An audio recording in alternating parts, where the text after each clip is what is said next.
process, level 3. If you get a little confused because it's a little too involved, you might want to go back to level 1 and 2 because we have those 2 levels available also. Otherwise, follow my lead and I'll show you how to do the thinking and writing process, level 3. Before we begin, we're going to need some parts. One of the things you'll need is an envelope that you receive in the mail. Cut it in half, and if you can, put a label on it with your name. Then, find yourself a copy of the outline form. This is the topic outline form. Fold that in half. I'm going to be referring to this out of habit as the hamburger fold, because when I work with students, sometimes students fold it hot dog style, so I always say fold it hamburger style. And in that fold, you'll be keeping all the parts that you'll be needing as you go along. One part will be the synonym, the subject synonym form. Fold that in half. That'll go inside of there. And the other ones that you'll need will be your note forms. So your note cards, as you're taking your notes, will all fit into this fold. So we have a regular pocket. Then you take your envelope, open it up, and slip it into the envelope like so, but with the fold on the outside, and nothing will fall out. This is a good way to store your information, regardless of whether it's a research report or your writing of your own knowledge. When you're ready with that, I'd like you to turn the tape back on, but for now I'd like you to turn the tape off and get those parts ready and lined up so that when we get back to it, I'll show you what the next steps are.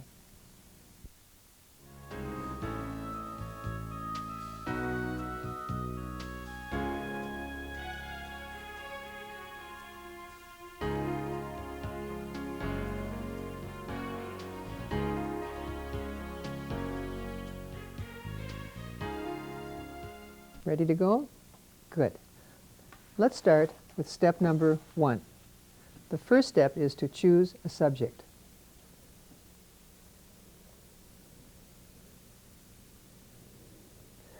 The subject I've chosen for today is tropical rainforests.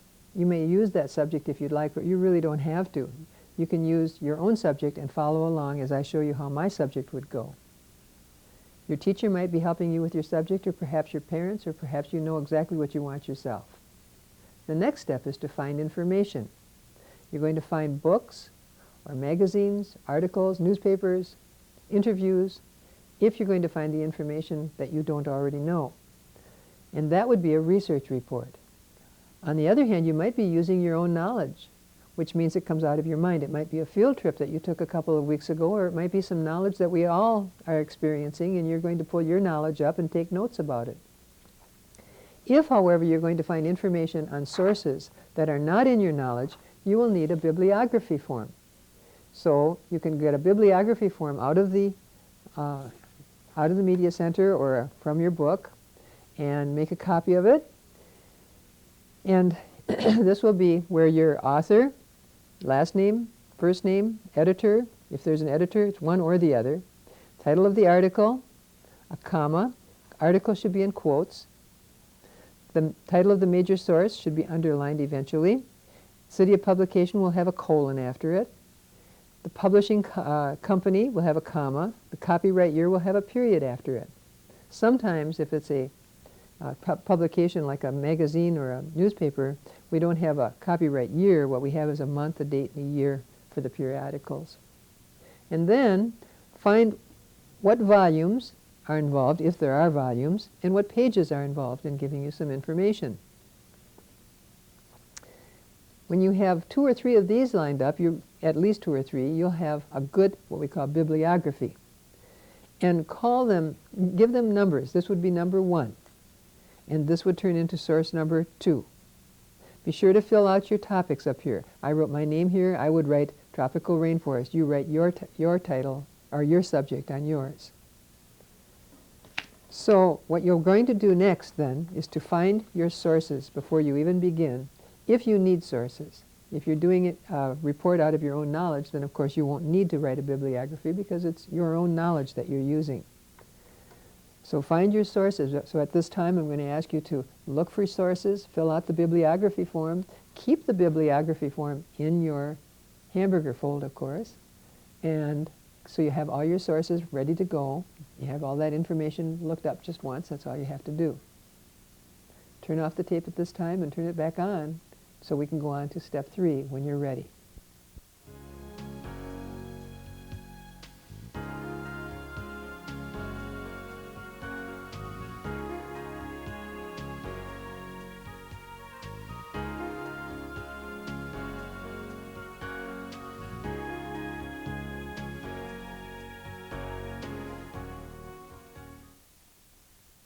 Let's go on. Step 3, take notes. Taking notes is not very difficult if you know how to do it, but it's kind of tricky if you don't. First of all, when you take notes, you're going to want to take notes with just a few words on the note card. You only want the key idea. For example, my tropical rainforest information is about the trees being deforested. So trees dash deforestation, meaning ruined or cut down. Notice I have to put my initials on the card here. I put the page number where I got that information and the source number that I had from this form.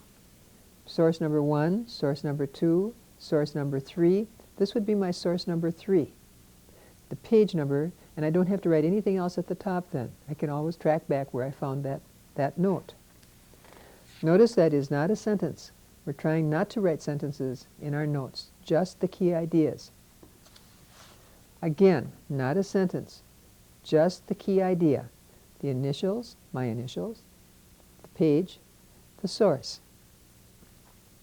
The reason we don't want you to write a sentence here is because that sentence will end up being in your report. And it isn't your sentence.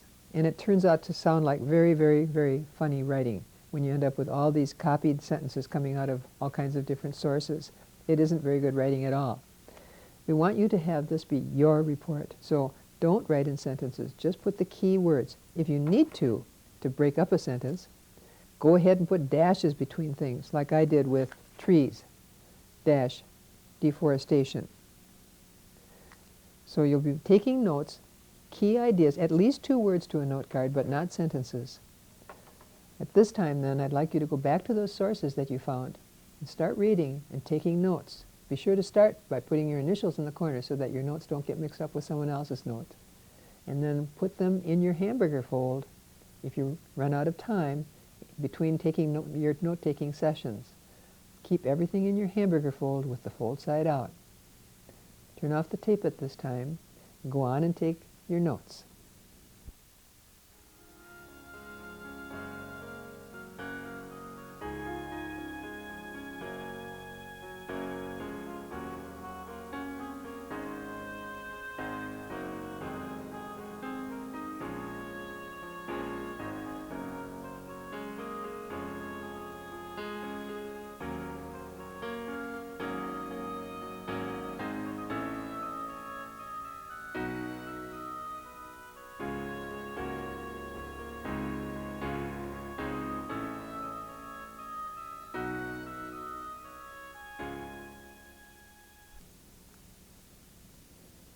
Hopefully you got your notes taken. I would like you to have taken, depending on what your topic is and your age, but between 35 and 50 notes.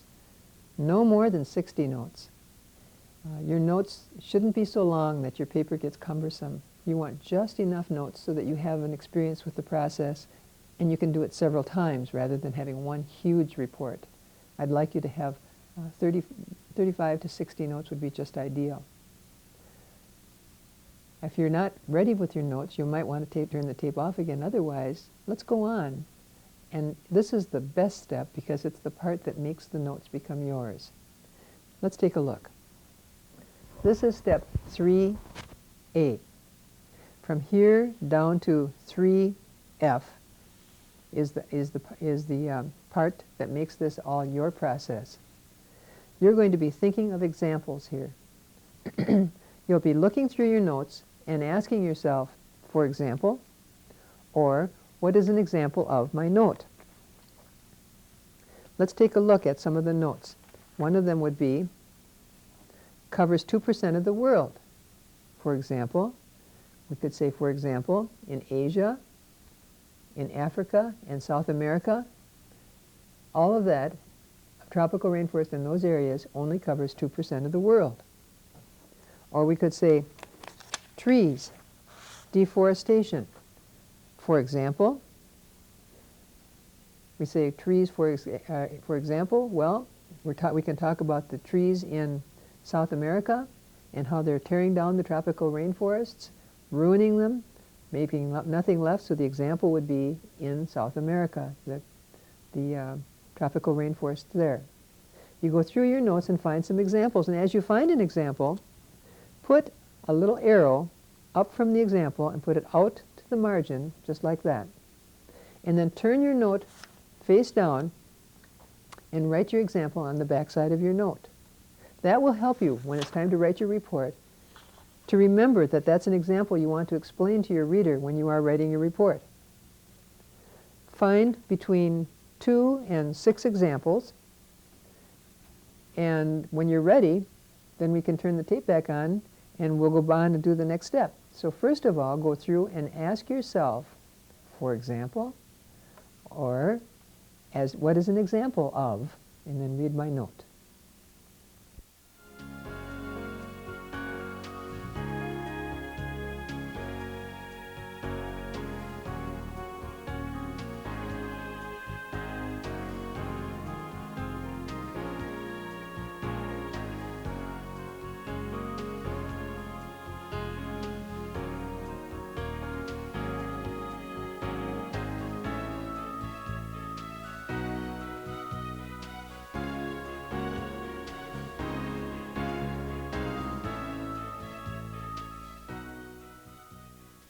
The examples are ready? Let's move on to step 3B then. 3B is thinking of definitions. Here we're going to look at each note and decide if there are any words that maybe the reader won't understand. Now these are not words that are huge words in the books that we're reading. They're words that belong to our subject. Here's an example of what I'm talking about. Deforestation is it's a tropical rainforest word. And maybe, just maybe, the reader won't know what it means. If that's true, then we'll have to define it. So we'll put a little arrow underneath the word definition, go out to the margin, flip it over, and we'll write our definition on the back side. So that will be ready for us when we sit down to write our report. We read through each of our notes to see if there's anything else that the reader might not understand. Rain cycle. Perhaps they won't know the meaning of the word cycle or even the term rain cycle. If that's true, we put an arrow out to the margin and turn the paper over and define rain cycle so that we'll have that explanation ready when it's time to write our report. At this time then, you're going to be doing step 3B, thinking of definitions. Turn off the tape, and when you're ready, come back and we'll go on to 3C.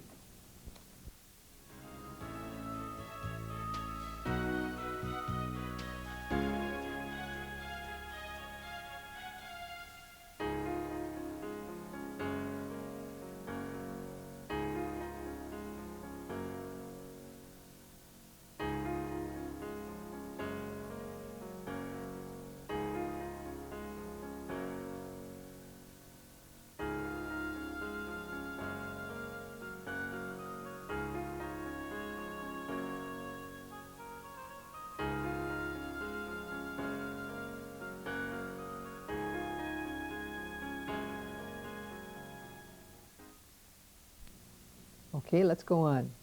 Step 3C. This is my favorite step. Step 3C is thinking of reasons. This is the part where your thinking really gets turned on, and part of what you are thinking comes into your paper. It's very simple. What we do in this step is simply look at every single note and ask the question, for what reason? We don't write on anything at this time. We don't do any writing above or below. We simply ask, for what reason? We say covers 2% of the world, for what reason? And we talk about it. We take our pencils and we lay them down. We don't use our pens or pencils right now. We simply ask this question of every single note, and we do our mental stretching. If we're doing this with partners or tables or groups of people, that's just great. That gives us more mental stretching. Perhaps we can say covers 2% of the world. For what reason? Well, one reason I might say might be because it needs to, it's land that has to be in the tropics, or we wouldn't end up with the forests there. And there isn't that much land right in the tropics. Another reason might be because it's very hard to get these forests to grow from scratch. Rain cycle. For what reason?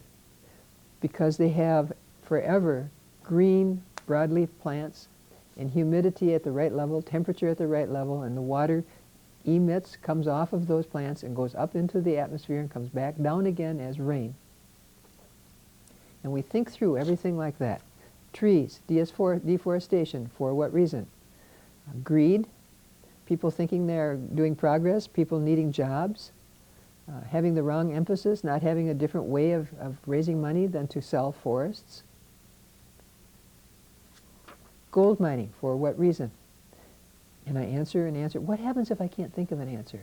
That's just fine. You really probably will find several that you won't be able to think of an answer, so you just pull them out and you don't make up an answer. You only use an answer that you really know is true, and start to put your facts together so that one note might be a reason for another note, but you still leave that as a note. So what you're going to be doing is answering all of those. The next thing you'll do right after that then is go through your whole stack again and pick the ones that you want to write on, the ones that they were really good reasons and you'd like to put them on your note. So for what reason? Well, I didn't care for that reason too much, so I'm not going to put that one. Rain cycle, broadleaf plants,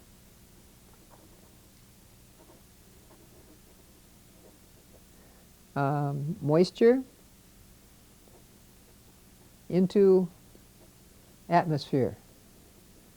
I like that reason, so I'm going to keep that one. I go to this one, trees, deforestation. If I like the reason, I put it down.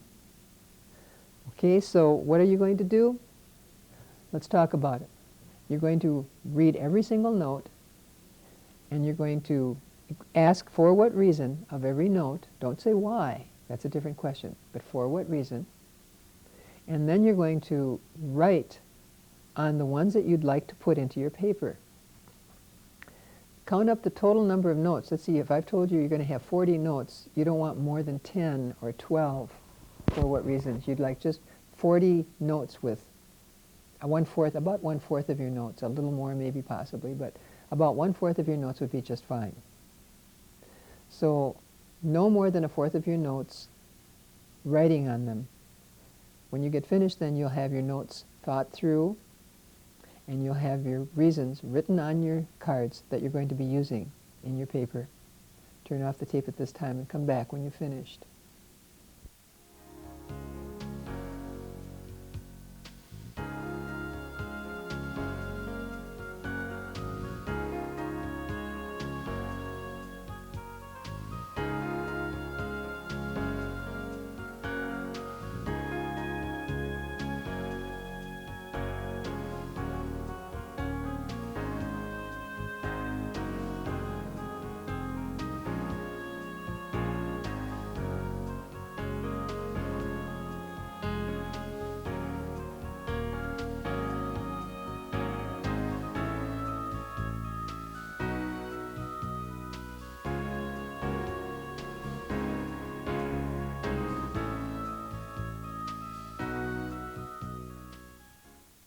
Ready to go on? This step is a little more tricky. You have to have some knowledge before you sit down to do it. This is step 3D. Step 3D shows us that we're going to be thinking of likenesses or differences. Think of likenesses or differences. This is the knowledge that you have to have in your mind. Maybe you don't have decided not to do differences, you're just going to do likenesses. Or maybe not likenesses, you're just going to do differences, or maybe both. The way you do it is just like you did with the reasons. You put your pencil aside, you don't do anything with it, and you look at every single note, and as you go through them, you ask the question, like or unlike what? Covers 2% of the world, unlike any other area. Rain cycle, like or unlike what? Like the cover of a tea kettle, perhaps. Trees, deforestation, like or unlike what? Unlike or like temperate forests, perhaps? Some of those are also being deforested. And we go through and we talk about all the like or unlikes that we know in our knowledge bank. When we finish with that, we go back again and we decide which ones we're going to write now. Because our minds have been all stretched, now you decide which ones you're going to write on. And as you're writing them, you don't want more than a fourth of your notes. Your reasons could have been up to a third, but this is a fourth of your notes, no more. Absolutely no more than 10, maybe a fewer than a fourth of like or unlike whats, because it'll get too heavy in your writing. You don't want too much of it in your paper. Just enough. So what is your assignment? Before you, after you turn off the tape, what you'll be doing is going through your notes, asking yourself like or unlike what, then deciding on less than a fourth or less of your notes and putting them on the cards. They have nothing to do with your reasons, so you might have a likeness and a reason on a card, or you might have a likeness or a reason. It doesn't matter, so don't pay any attention to your reason cards. Just read all of your notes and treat them just like you did with your for what reason question. Go ahead now and do 3D.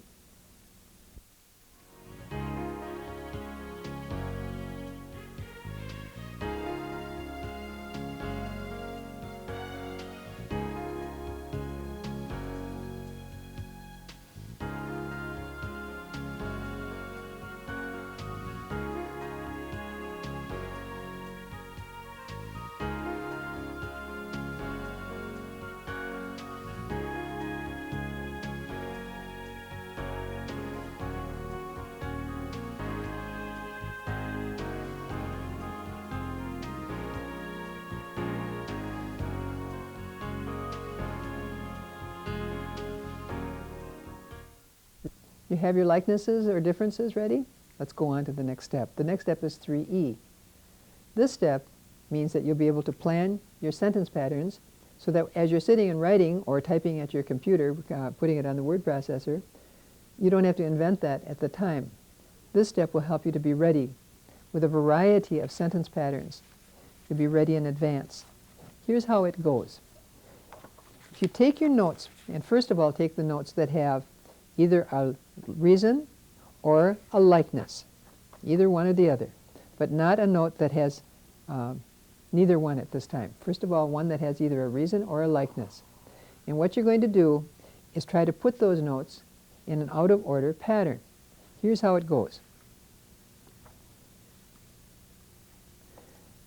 Here we have 1, subject, that's tropical rainforest. 2, the note, trees are suffering from deforestation. And 4, like temperate forests. All right? 1, 2, 4. If I read it in order, I would say, in the tropical rainforest, that's my subject, trees are suffering from deforestation like temperate rainforests. The example and the definition have nothing to do with this. Right at this time, we're working just with these. And I have to put some of my Thea words in between. You'll have to put some of your words in between to connect the parts. The tropical rainforests have trees that are suffering from deforestation like temperate forests. That's 1, 2, 4. The question now is, what is an out-of-order pattern that I could use? A pattern that isn't in order, so that it isn't 1, 2, 4, but it's anything else. I could go 4, like temperate rainforests, or like temperate forests, the rainforest has trees that are suffering from deforestation. My pattern then would be 4-1-2, like temperate forests, comma, tropical rainforests have trees that are suffering from deforestation. 4, 1, 2. So we put the pattern up above here. Take one with a reason.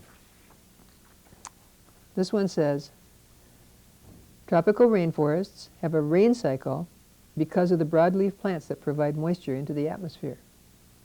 I could do it out of order. 3, 1, 2. Because of the broadleaf plants that provide moisture into the atmosphere, comma, tropical rainforests have a rain cycle. Wow, that makes a good sentence. 3-1-2. Or tropical rainforests, comma, because of the broadleaf plants that provide moisture into the atmosphere, comma, have a rainforest. That would be 3, or 1, 4, 3, 2. 1, 3, 2 I could do. Pick the one you want and write it up here. Write it up at the very top of your card with dashes in between, so that your pattern will be all planned and you won't have to think that through. As you're doing this, think of some patterns for, let's say 8 or 10 different sentences, so you'll be all set to go. All right, let's get the assignment straight. Read through your notes. Don't do any that just have 2 parts to them yet. Just do the ones that have 3 or 4 parts, the reasons or the likenesses or both. And do some out-of-order planning. They don't all have to be out of order, just do a few. Turn off the tape at this time, and when you're ready, we'll go on and try some sentences that have 2 parts, and that will be 2-1 sentences.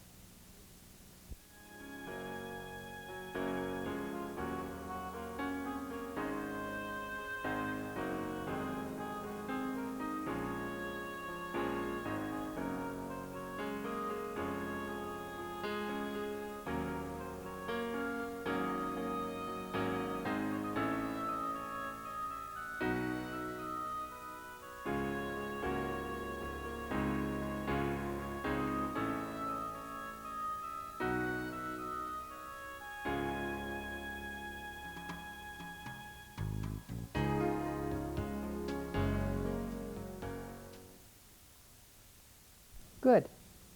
You have some out-of-order patterns? They're kind of exciting and they make wonderful sentences. Let's try some 2-1 sentences, and then you'll understand how to do out-of-order patterns with all of your notes. Looking here at this note. Land dash stripped. Tropical rainforests. In tropical rainforests, land is being stripped. That's an in-order pattern. How can we be making a 2-1 sentence out of this one, though? Land is being stripped in tropical rainforests. So that becomes a 2-1. Here's another one. Gold mining is important in tropical rainforest, or gold mining is damaging tropical rainforests. Then we have a 2-1 sentence. Find about 6 or 7 of these 2-1 sentences. Are you ready to do that? Find about 6 or 7 of these 2-1 sentences and write 2-1 at the top. So that'll help you to remember when you sit down to write your report. At this time, go ahead, turn off the tape, and find 2-1 sentences, about 6 or 7 of them.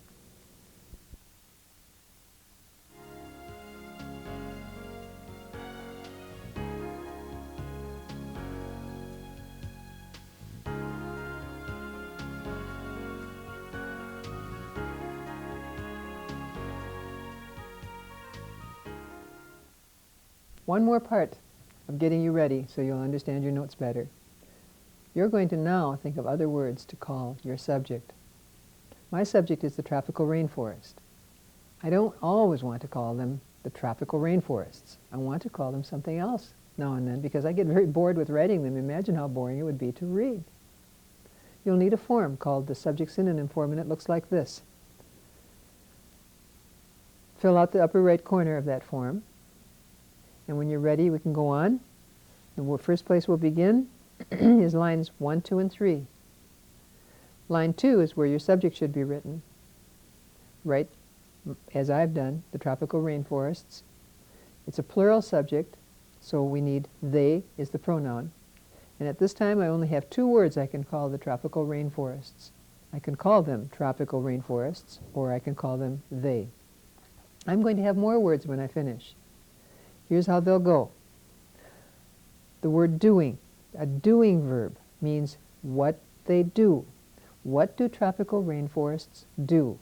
They protect, they provide, they shelter, they nourish, they destroy. And I've written all those under my doing verb. Then I go over and I turn those into nouns. Protect becomes protectors.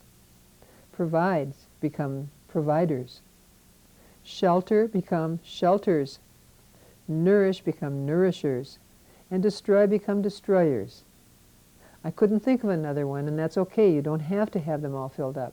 This is simply to help your mind come up with a plan of what you can call your subject when it's time to sit down and just write. So at this time, before we go on, I'm going to ask you to stop the tape and to go ahead and fill that out Just fill out lines 4 through 8 on that form, and the top part of the form too if you haven't already done that.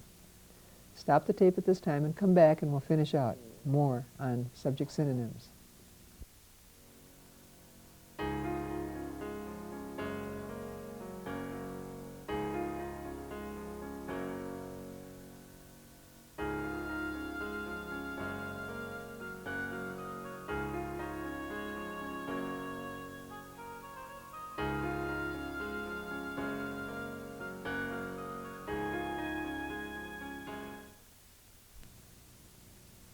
Good. Let's go on to the next one. On the subject synonym form, we'll go on to step lines 10 through 14. Taking a look here, we have other nouns that we're going to call them. Areas, I can call them regions, places, lands, and wetlands. And what I ask myself is, what can I call my tropical rainforests? What is another word I can call them? Tropical rainforests can be called, and we go on and we read that, answering the questions. And we think through all the information we know, and you'll probably be able to come up with several things that you can call your subject. At this time, I'd like you to turn off the tape and do just that, just the nouns, and then turn on the tape and we'll go on to the next lines.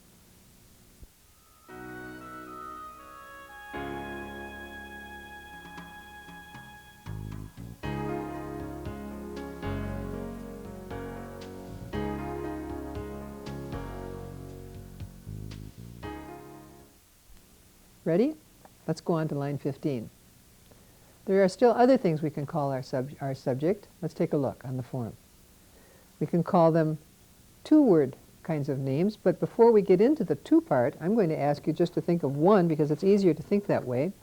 Looking to this side of the line, we want to be thinking of words that describe our subject. A word that describes the tropical rainforest is lush. Another one is wet, green, huge.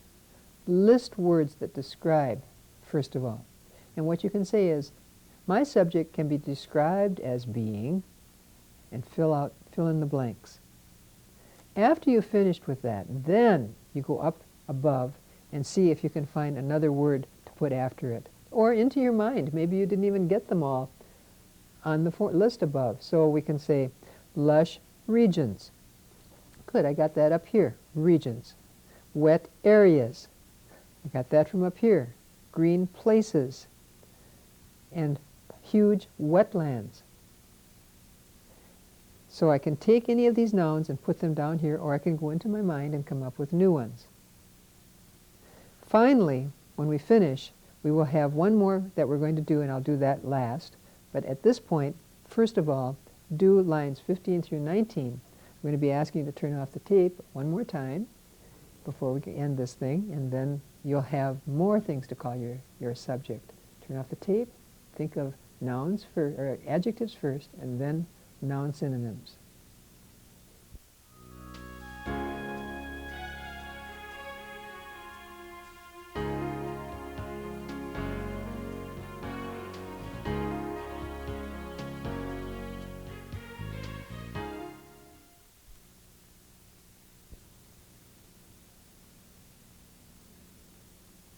Good.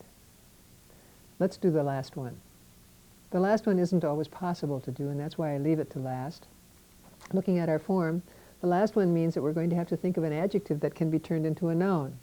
It is possible to do it, but it isn't always possible to do it. For example, the tropical rainforest can be described as being green, and it turns into a noun called a greenery.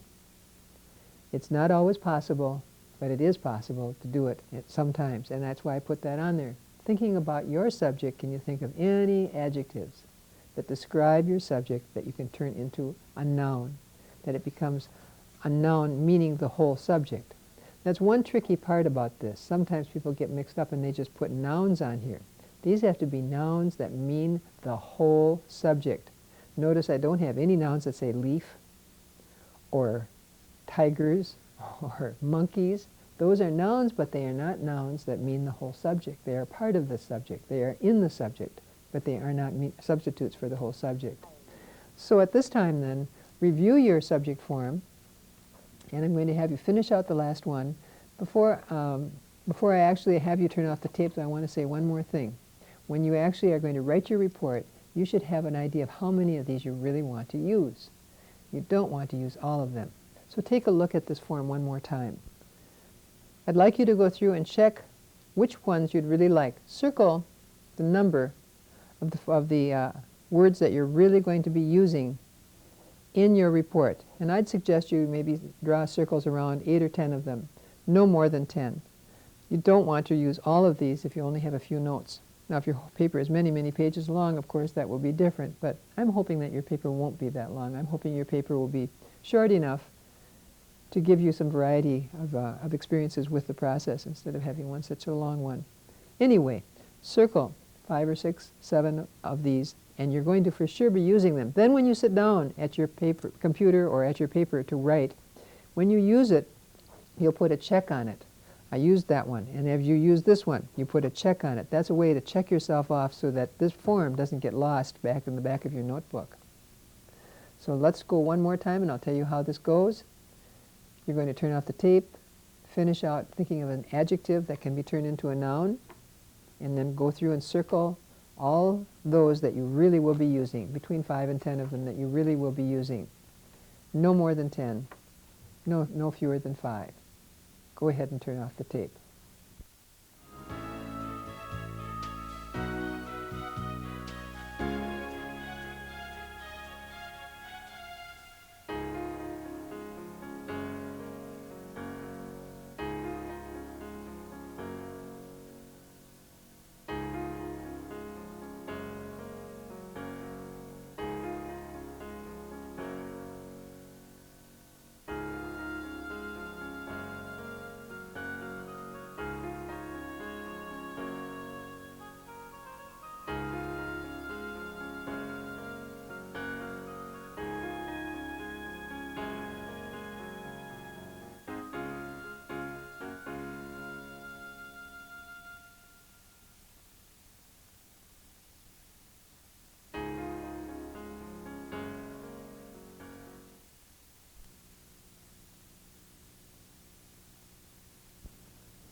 We're ready to go on with your paper. If you've been working together up to this point, right now you should separate. From here on in, your paper becomes your own and you won't want to be organizing it the way your partner will organize his or hers. So at this time, separate, find a place of your own, and we're going to be working independently to put our notes into stacks and to name the stacks. What your notes will do will be forming into groups and piles. And one of the things that would really help is if you could have stopped and predicted way in advance or even now what the names of your stacks might be. The step what we're on right now is step 4, and it's called sort your notes. You're in the beginning of making an outline. So if you'd like to, you could predict what the stacks might be named before you actually start naming them. The way I'm going to show you, however, works for everybody, and it works so well. What you should do is take your notes and lay them down on your table in front of you, one at a time. This one, for example, I'm going to cover the labels. Huge canopy of green.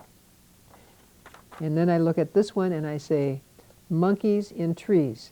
Do these two go together or are they separate? They're separate. They really don't go together. So I keep them separate. Then I suggest flowers up high. Well, that goes with monkeys because they're both about life. So I'm going to name that one life. And underneath it, I'm going to put an L for this one. So this becomes a stack of life notes. And every time I put something in it, I have to put an L down here on the topic line. Now we have a name for that stack. Huge canopy of green, well, that could fit under life also, so we'll put an L on that and put that in that stack. Let's take another one. Gold mining. Does that go with life? Not directly, not really. Land stripping, yes, that's called destruction. So I'm going to put those two together. They're both about the destruction of the rainforest. So I write destruction on one and D-E-S-T or D on the other one. Then I go on and I look for broadleaf evergreen plants, and that goes into my life. I put an L on it and it goes under my life stack. So I ended up with 2 so far. When I finished, I ended up with 3. One of them was called description, one was called destruction, and one was called life. And those were the 3 stacks that I ended up with as I was sorting my stacks. So every one of them, as you're stacking them, should end up with a note, a name. Sometimes you'll end up with you'll have a note that you don't know what to do with. And as that comes across, put it over in the corner. Just get it over out of your way. You don't need to deal with it. Start a stack way up in the corner called I don't know where to put it. And when you finish naming all your stacks, then pick up that stack and see if they fit any one of these. So what you're going to do at this time then is put your notes into stacks, and then you're going to name your stacks.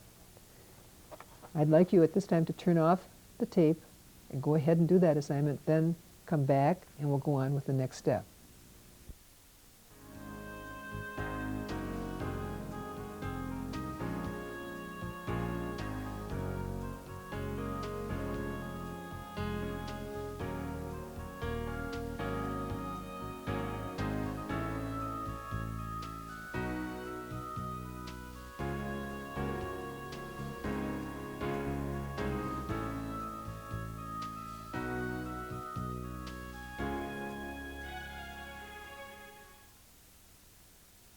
We're ready to go on.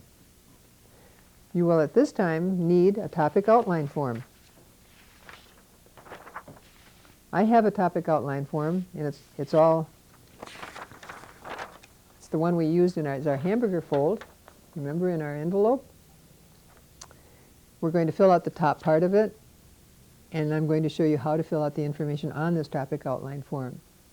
The very first thing you do is fill out the information at the top, and then next, take your stacks and decide which one you'd like to have first. I decided I wanted to have description first, and then I want to have life, and last I want to have the destruction. So that's my topic 1, my topic 2, and my topic 3. Then I get out my topic outline form and I write description on my number 1 line, life on my number 2 line, and destruction on my number 3 line. At this time, turn off the tape and do just that. Decide which stack will be first, second, or third, thinking of your reader now. Which one would make it easier for your reader to understand what you're writing? Which one would be second, third, fourth? Put it on your topic outline, and then turn the tape on and we'll go on and fill out more on that topic outline form.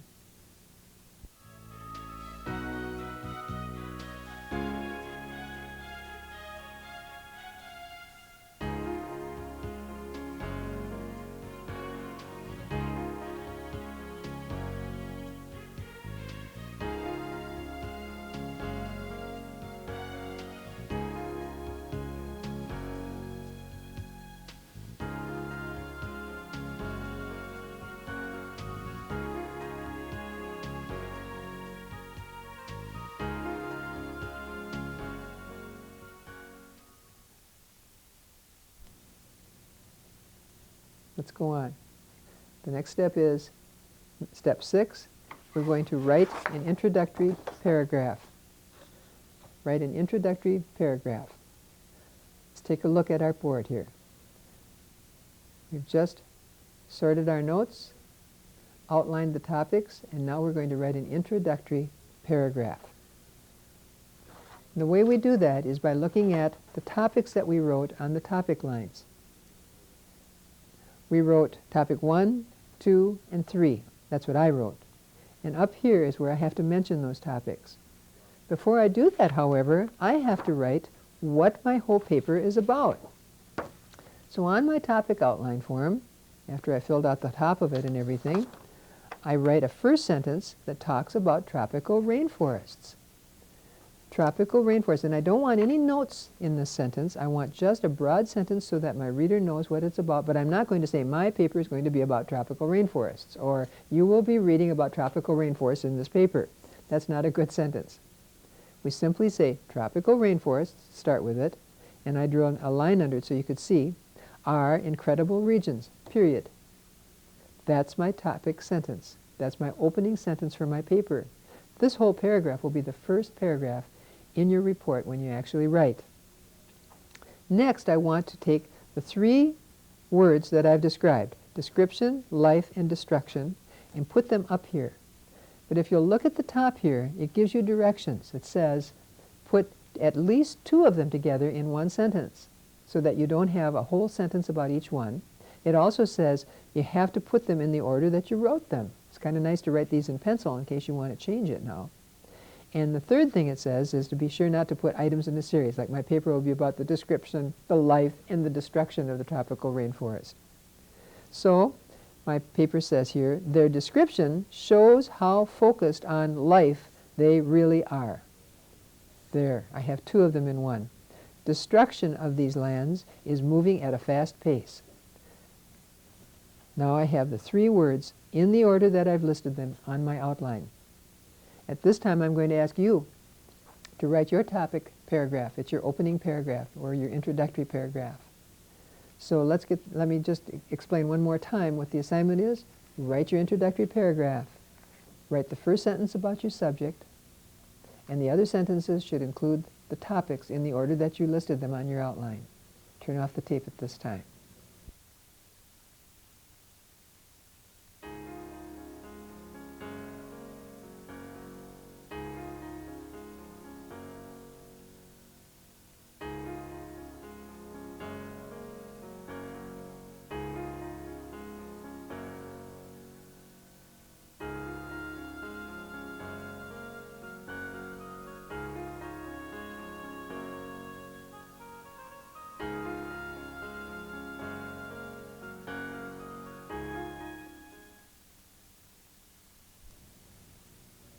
Ready to go on?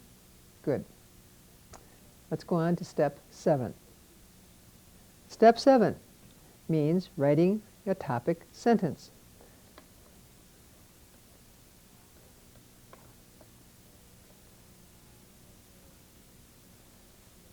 You write an introductory paragraph, and now you're going to write your topic sentences, so that every time you introduce a new topic, your reader will know by the sentences that you're going to use when you actually do your writing.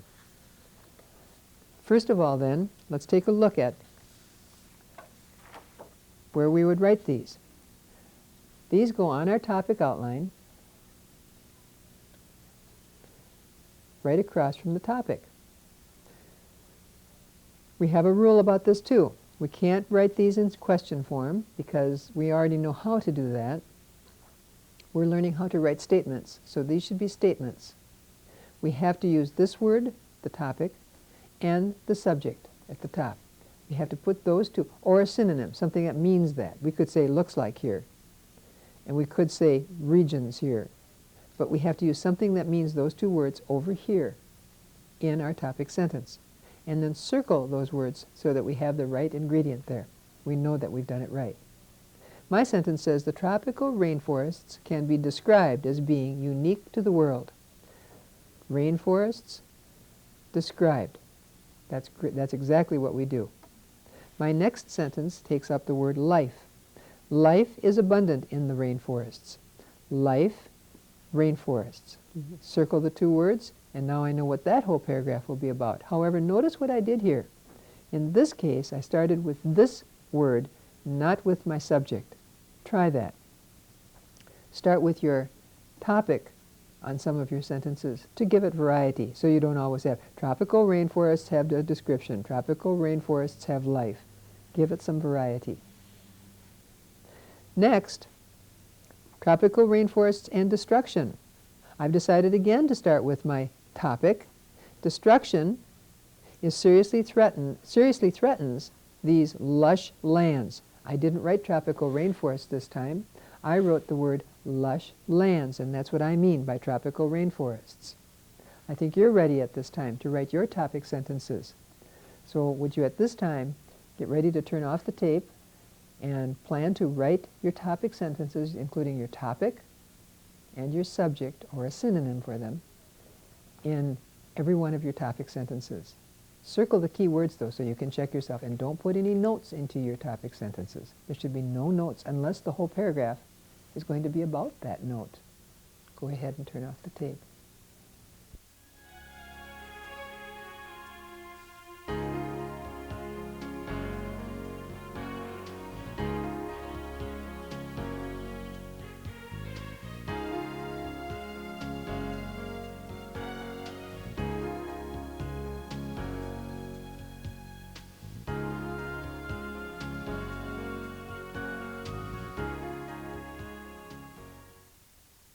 Before we go on to the next step, I'm going to have you look at your outline form one more time. It might be that you want to put some transition sentences in it. If you do, it's optional on how you do it, but this one, the one at the top, is very optional. I chose not to write a transition on mine on the top one, but I do want to write a transition statement between paragraphs on these others. What a transition means is just what the word trans, across, moving across from description of the tropical rainforest into the life of the tropical rainforest is what I'm doing.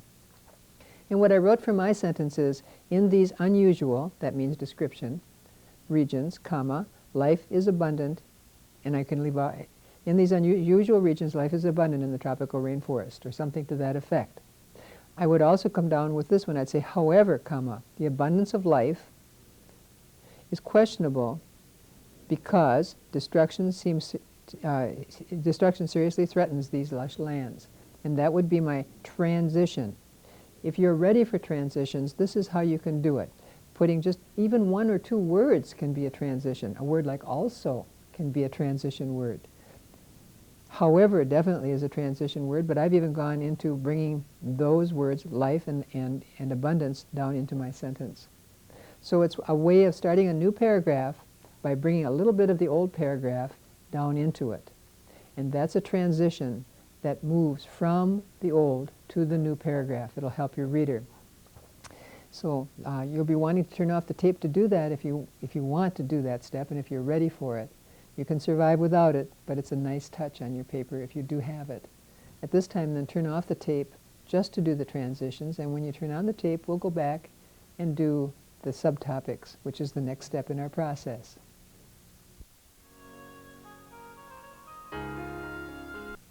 You ready with your transitions? Let's go on to subtopics then.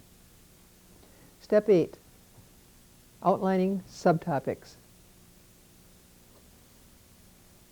What we'll do now is go to each of our topics on each of our stacks or our topics in our outline, and we'll break them up into subtopics. That means that my description notes have to be broken up.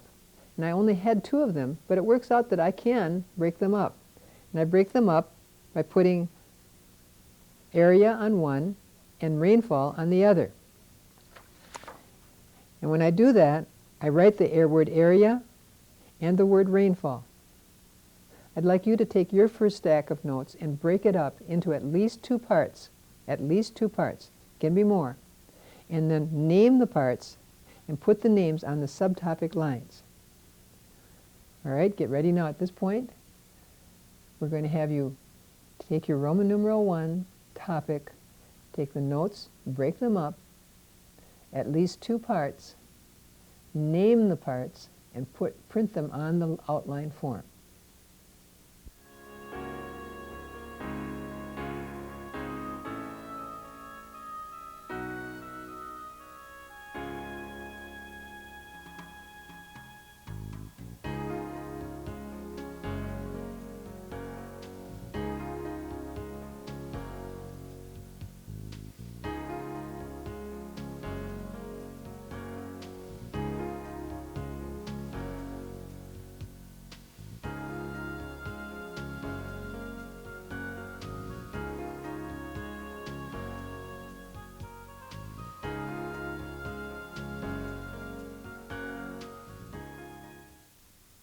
Ready?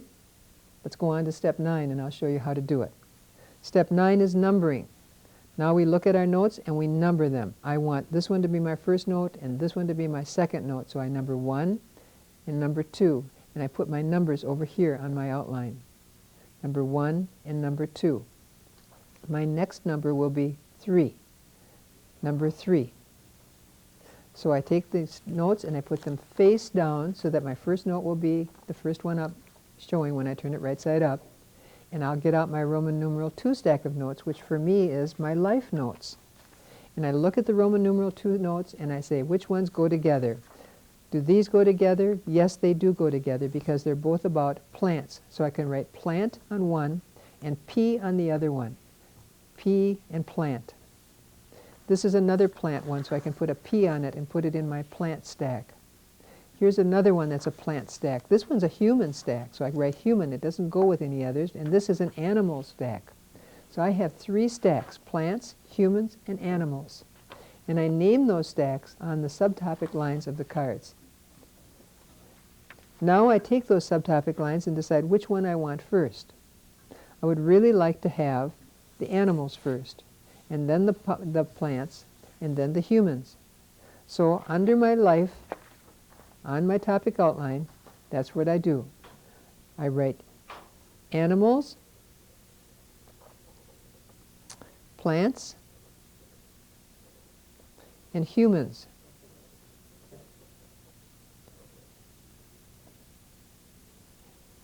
When I finished with that, I'll be ready to number my notes again.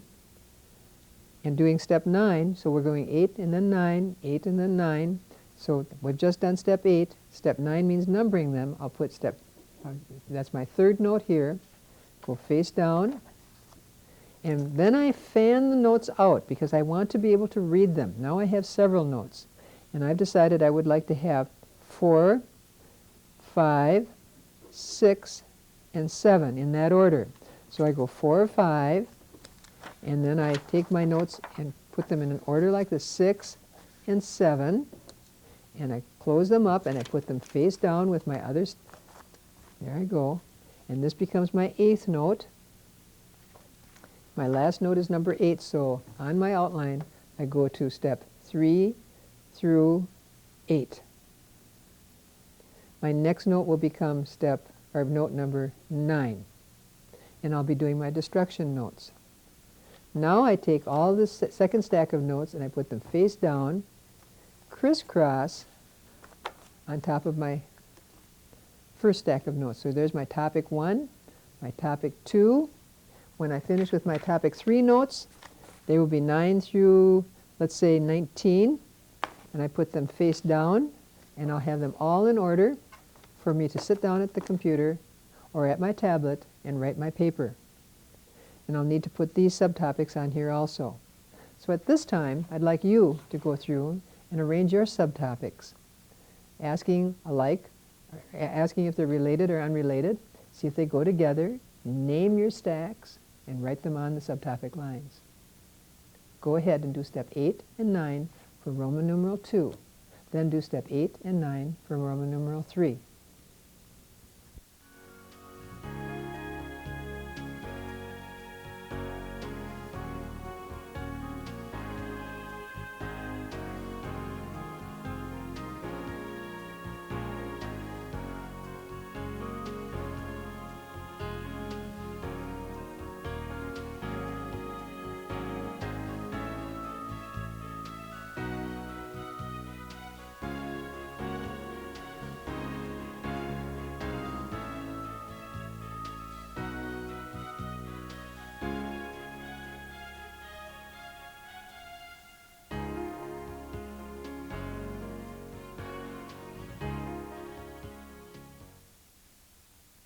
Let's go on and do step 10. Step 10 is easy. It's called writing the paper.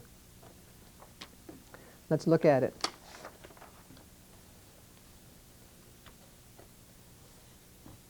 Writing the product.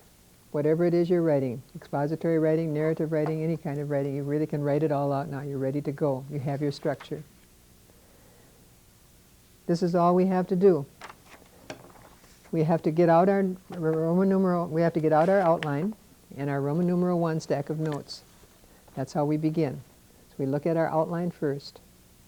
And we're going to first of all write our subject on the top of our paper, and we're going to write our first paragraph. That'll be our first paragraph for our paper. This will be the first sentence of the second paragraph, and it'll be indented. This will be indented, and we'll take our notes and write them into sentence form. If you're doing this at a word processor, it becomes much more easy, but if you aren't, here's how we'll do it. Take a ruler and lay it along the edge of a paper so that just a little bit of paper shows, and you can see that you have your ruler straight. Then draw a line down the side of your paper so that you're sure to have a margin. If you don't have that, your letters float all over the page. Then write tropical rainforest or your subject at the top. Skip a line and indent and put a little tiny X to help you to remember where to indent. Now go over and pick up this paragraph and write it out. And write the whole tropical rainforest paragraph, introductory paragraph out. Continue to write and write till you finish writing it and copying it. Next, go to the first topic sentence. Indent a couple fingers and copy that topic sentence.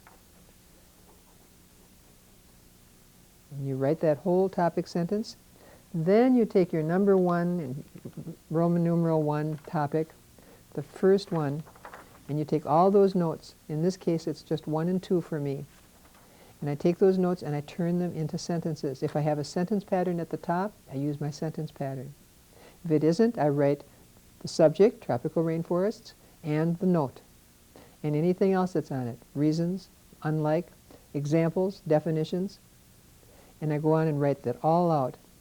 One good thing is to take your notes and kind of spin them out so that you can see where you're going in your writing, so that not always will you be writing one note at a time. Maybe as you're beginning, but as you get better at it, you'll want to spin several notes out so that you can have more of a flowing style of your writing.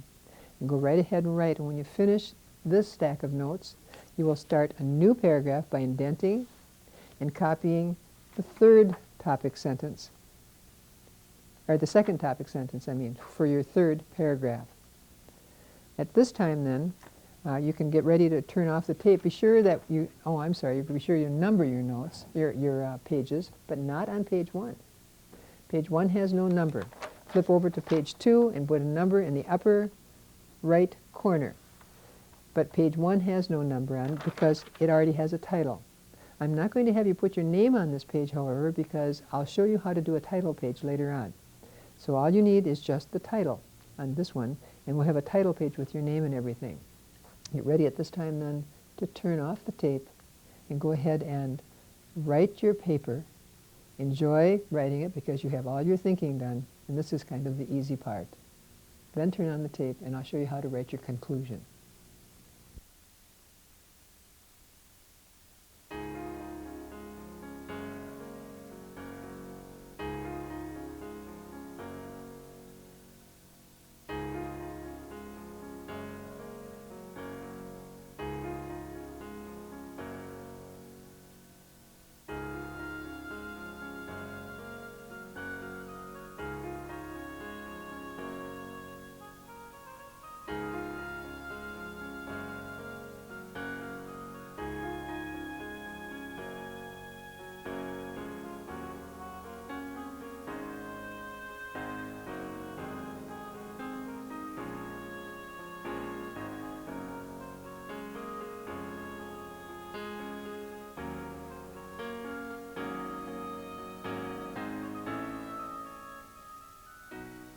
Your conclusion. Looking at your paper, you have a whole paper, but you need to write a conclusion in some way. You have to be able to say something to sum it all up. And here's how you do it.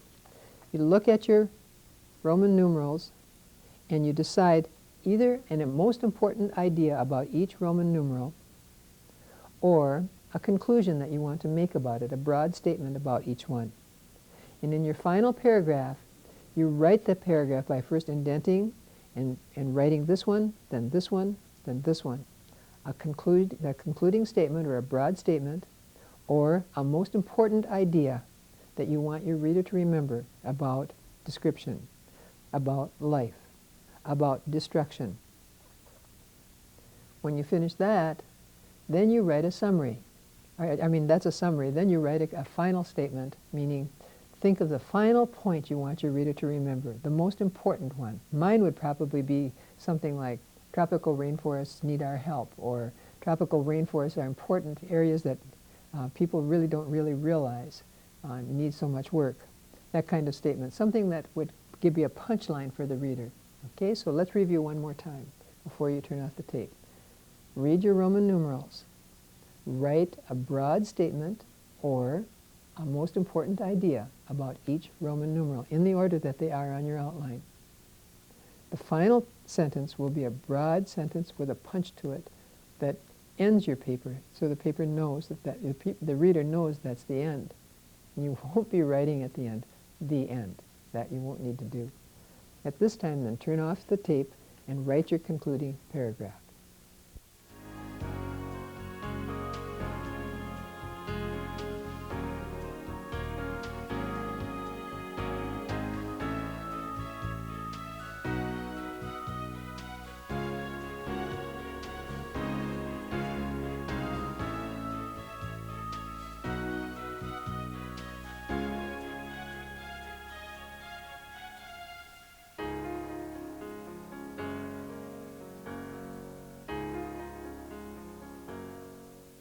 Let's go on to do more of Step 12, finalizing your report. I have a checklist that I think will help you. Before we actually do that checklist, though, I have to have you make a title page. It's a very simple way to make a title page, and here's how we do it.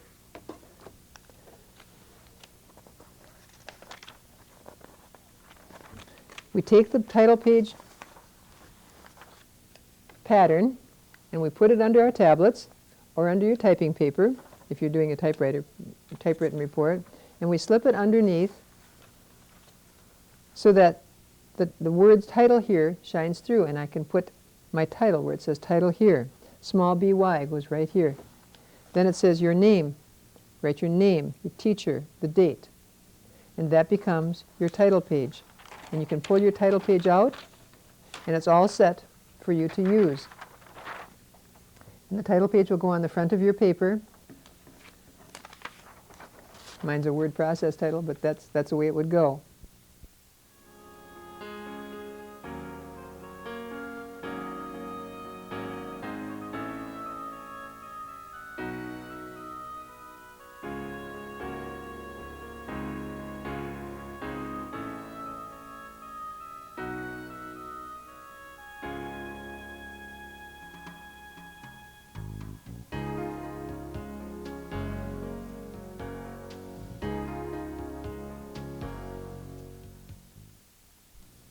You've finished your report.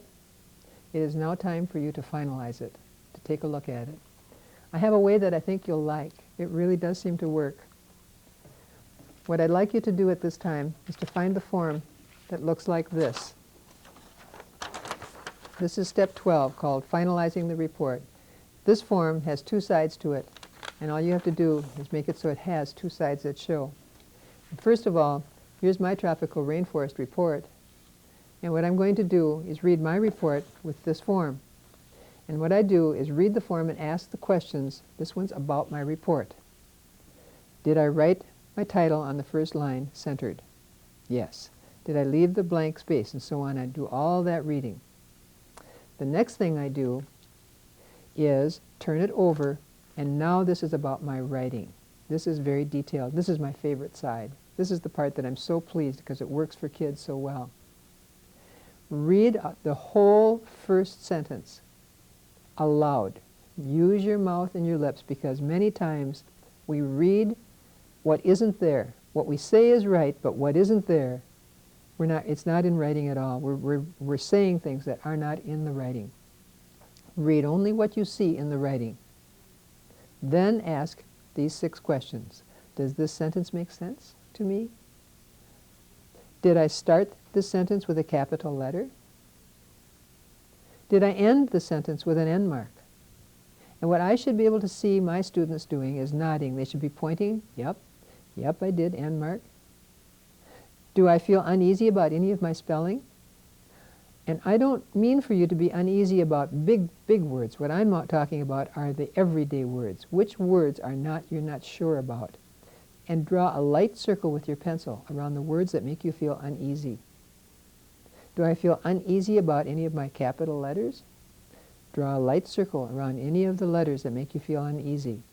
Or about any of my punctuation marks? Draw a light circle around the ones that make you feel uneasy. The first question, does this sentence make sense to me? If it doesn't, put a question mark out in the margin very lightly so you can go back to it later. Then slide down to the next sentence, the whole sentence. Read it, touching every word and reading with your mouth so that you're sure that it's there, what it is you're saying is there. And then ask these of every single question here of that sentence too.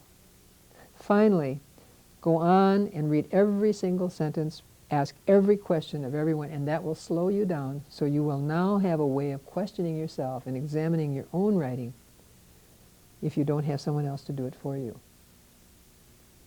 When you finish with that, the next step I will explain to you in a moment. However, turn off the tape at this time, and we'll go on and I'll show you the final way of editing your paper.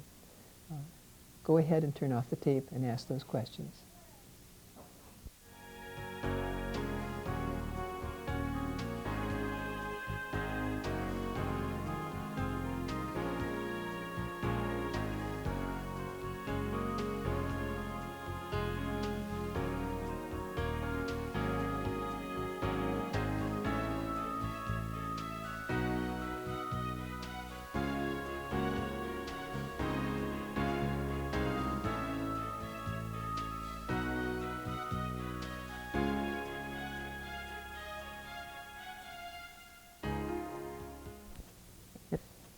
And this is a checklist for your writing.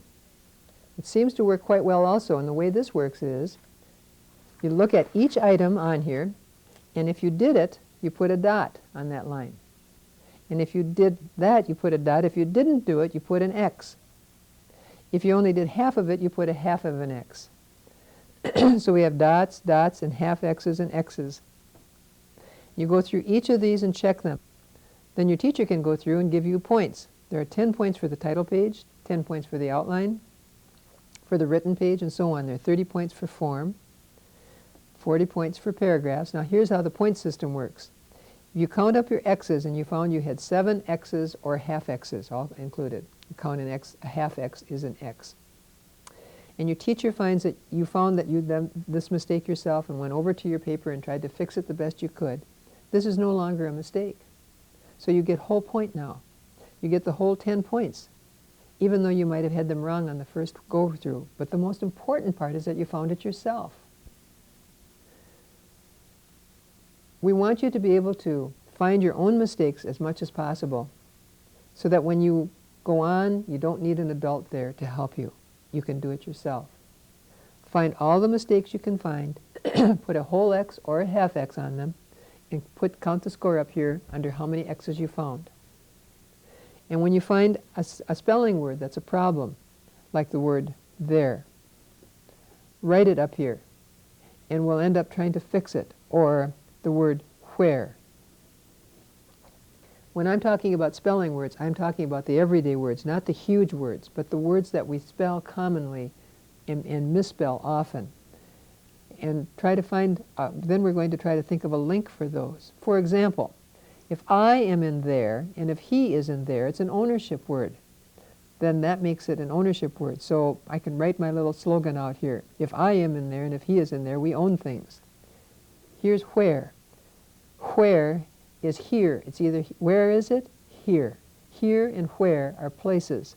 So here is in the word where. Now I know when not to use the word where instead of where. Fill out this whole form. Be sure you fill out the top part, of course. And when you finish with it, what we'll have you do is staple this form to the back of your report. Put it face down, staple it to the back of your report, up in the corner, and there we go. You can see it at a glance, what you did well, and your teacher can see it. Your teacher can write the comments right there, and it's all finished. The title page still covers it, and it looks like a very, very, very classy document. So go ahead now and do your self-checking. check with your X's and your half X's and your dots, and then have your teacher give you a score, or some adult give you a score, or some other reader. You can go on at this time, turn off the tape, and finish checking out your paper.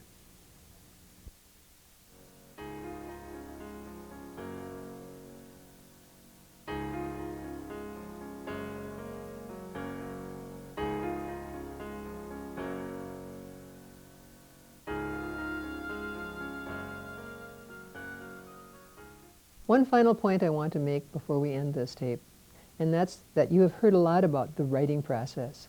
I want to talk about that just for a moment here. Let's look at the writing process. The writing process is a process that has 5 steps, and many, many textbook companies are using it. What happened is the National Council of Teachers of English has met with many, many writers, and they have formed a process that they use in writing, and they call it pre-writing, writing, revising, proofreading, and publishing. And that's wonderful, but what their main emphasis is on revising. They claim that once you have it all written out, then you can really work at it and see what you have. This is a process that is written for writers, real natural writers who love to sit and revise, and this is a good process for that. There's nothing wrong with it. But it doesn't tell us how to do these things, it only tells us to do them. My thinking and writing process is different than that. It tells us how. It does the same things, but in much more depth. So steps 1 through 9 become pre-writing. Step 10 and 11 become the writing itself. We're actually writing the paper and the conclusion. And the revising, proofreading, and the publishing happen in step 12. So the emphasis is on you, the thinker, up here. And if you're wondering about the writing process, whenever you're asked to do a writing process, all you have to do is flip over and go through some of these steps to try to get yourself to be more ready to do the writing. That's the only real difference between it. This one has been designed by myself and the experiences that I've had and the learnings that I've had from experts like Hilda Taba, and it's been very important in forming processes that show you how to think with information. So in summary then, what we want you to do is to be able to write your reports after having thought them through and personalize the ideas so that you have your own ideas. If you're a person who is a natural writer, when you get to the writing stage, you'll want to just write, but use the structure, but not have to write one note at a time. Some of us aren't natural writers. We don't just flow with writing. And those of us who aren't fit this process right to the end, probably. Hopefully, I've been able to help you to become a successful writer and thinker with information. This is the thinking and writing process, level 3.